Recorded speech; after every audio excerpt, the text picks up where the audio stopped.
Hey, welcome to Practice Notes. So I want to talk about cringe.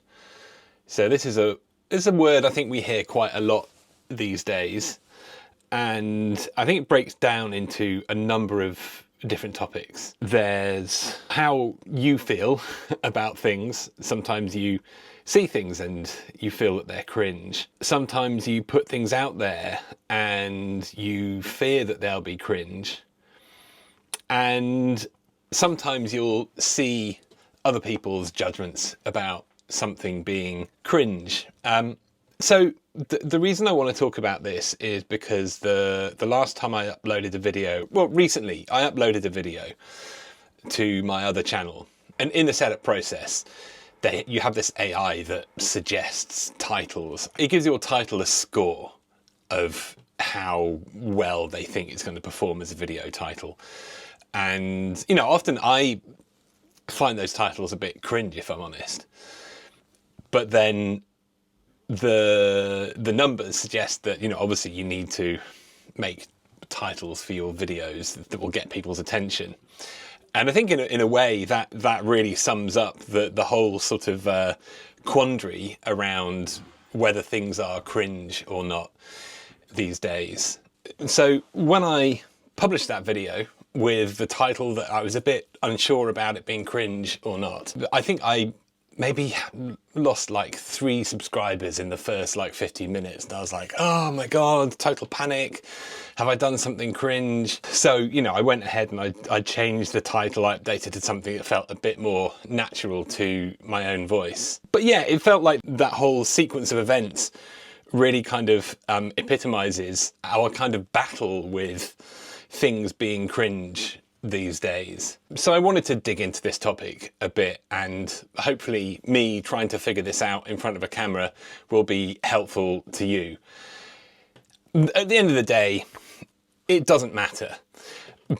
But I think there's a lot that we can learn from our feelings about worrying about whether things are cringe, interpreting signals that come back in response to what we put out there as, or maybe what I've done is cringe. And then of course, how we feel about other things that we see out there that we have our own judgments about. The message that sits above all of this is to try not to worry. Some of the kind of most interesting artists that we've seen, to not beat about the bush, they don't give a fuck.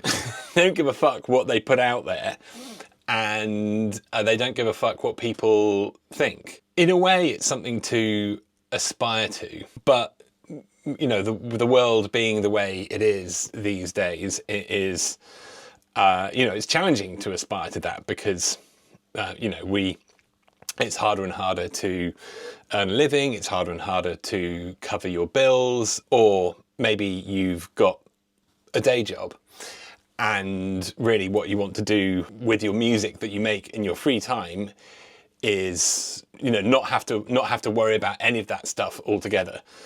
You know, whether your stuff is good or not, whether you should put it out there or not. Because I think in a way there's 2 lenses on this. There's one lens for people who are trying to, I guess, make their creativity the primary thing they do to put money, to put food on the table and earn money. And then on the other side, there are people who, for whom this is a hobby that they love doing, and don't want to put their head above the parapet and be at risk of people making judgments about their music, I guess. So I think for both groups of people, there are some things that are worth looking at and unpicking about cringe. But from my point of view, certainly for a period of 10 years or so, I was earning most of my money from making music. When you're like economically dependent on your creativity, the fear of cringe takes on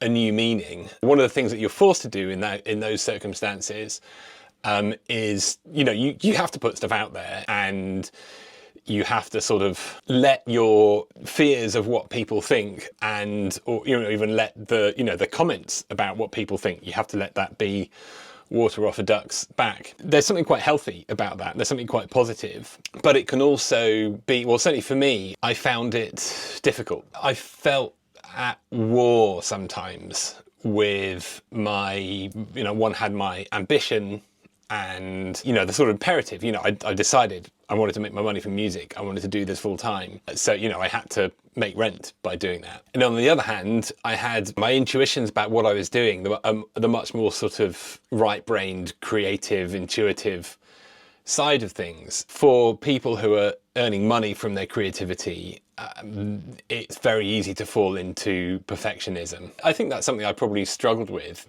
I would say I ended up overproducing and over-engineering the music that I was making, so it would live up to what I thought was a standard that would be required for it to be, music that people would buy. It held back my creative impulses.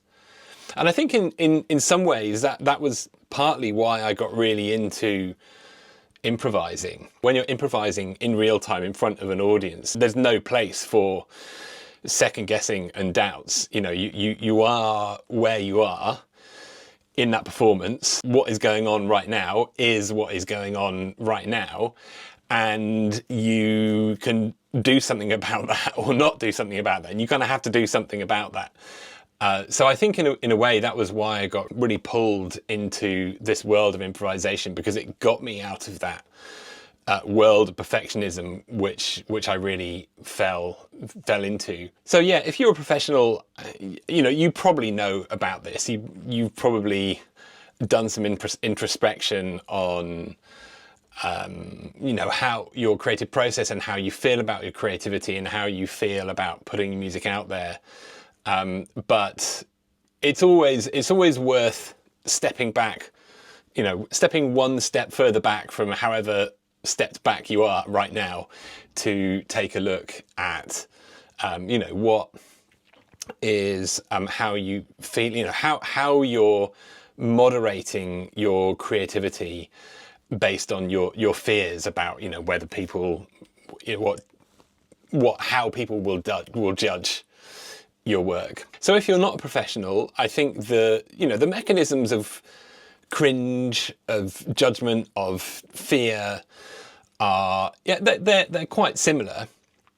But the one luxury that you have that professional musicians don't is that you don't have to put anything out there at all. And I think this is the trap that if you're not a professional, you can really easily fall into. If you don't do it professionally, the reasons that you put things out there are different.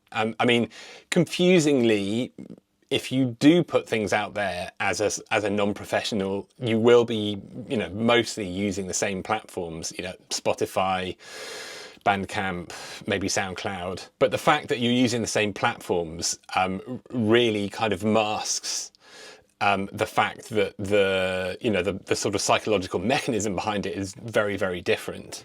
And of course, the thing that I think people who don't release music professionally struggle with is just like, well, if I put something out there, will anyone hear it? I mean, in a way, it's sort of a luxury for somebody to come back and say, hey, I heard that track of yours and I think it was shit and it's really cringe. That's kind of a luxury, that you're clearly getting in front of people that hadn't heard of you before and don't really care about how you feel. In some ways, that's a luxury. I think this is somewhere where the world is really missing places for non-professionals to share music, because it doesn't really work. Spotify doesn't really work for non-professionals. And just for the record, when I say non-professionals, I absolutely do not mean not good. I think there is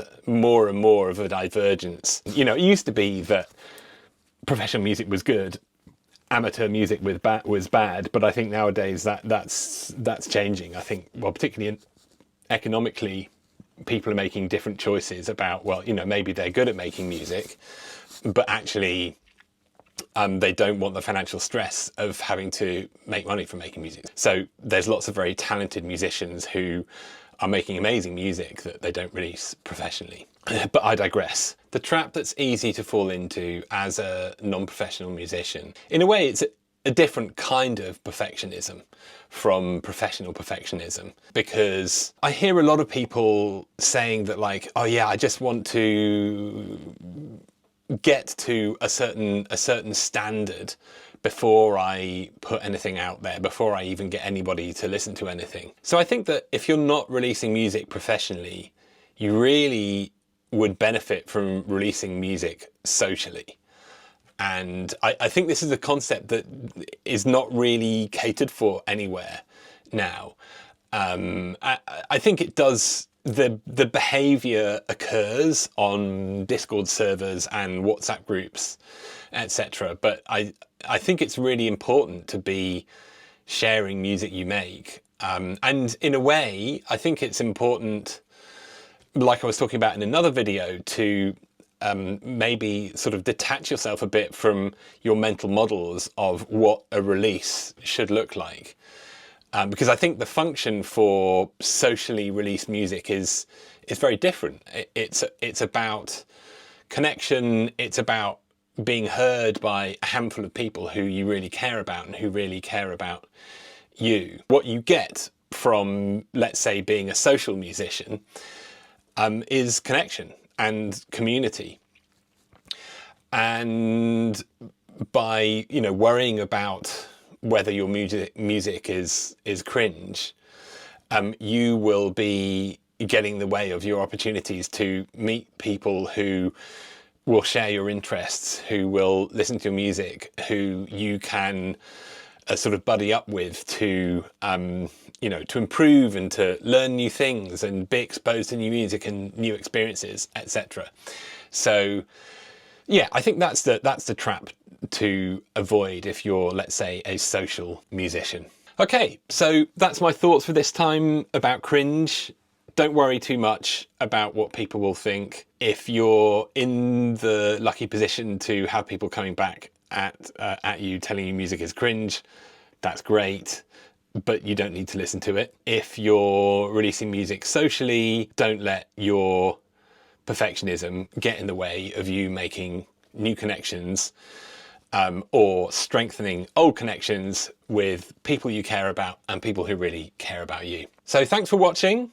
If you want to support me, I have a Patreon, link is down in the description. I also make tools for creating music. Those are available at timexile.com. And I have another YouTube channel where I talk about the products that I make and maybe occasionally the music that I make as well. And finally, please do like, please do subscribe, and see you in the next one.